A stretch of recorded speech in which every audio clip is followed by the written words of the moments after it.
doll study was conducted by Albert Bandura during the 1960s. The study was to determine if genetics or environmental factors contributed to a child's development. This study is based on Bandura's social learning theory. Social learning theory is learning taking place in a social context through observation or direct. Years before this study began, there had been debate over whether the media affected the behavior of children. For this purpose, Bandura designed the Bobo doll experiment to prove that children would copy the behavior of an adult role model. In other words, this would be called modeling. Through the use of aggressive and non-aggressive actors, Bandura showed that a child would imitate the behaviors of trusted adults. In the original study, the Bobo doll was an inflatable toy, but for the sake of this video, our Bobo doll will be a person. Our participants will be 2 males and 2 female actors. Each individual will either display aggressive or non-aggressive actions towards the person who is taking the place of the Bobo doll. Children witnessing an adult role model behaving in an overly aggressive manner would be more likely to replicate similar behavior themselves. Subjects who had observed non-aggressive adult would be least likely to show violent tendencies, even if the adult was not present. They would be even less likely to exhibit these types of aggression than the control group of children who had seen no role model at all. Bandura believed that children would be much more likely to copy behavior of role model of the same sex. He wanted to show that it was much easier for a child to identify and interact with an adult of the same gender. The final prediction was that male children would tend to be more aggressive than female children because society has always tolerated and advocated violent behavior in men more than women.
models proved correct in that boys were nearly 3 times more likely to replicate physical violent behavior than girls.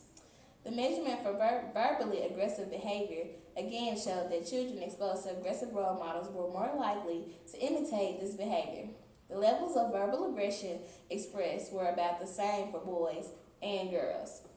Subjects in the Bobo doll experiment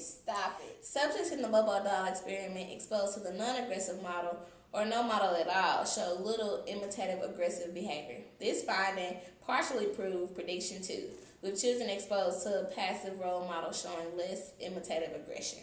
However, the results did not fully prove this prediction, as there were no discernible difference in the imitative aggression levels between groups 1 and 3.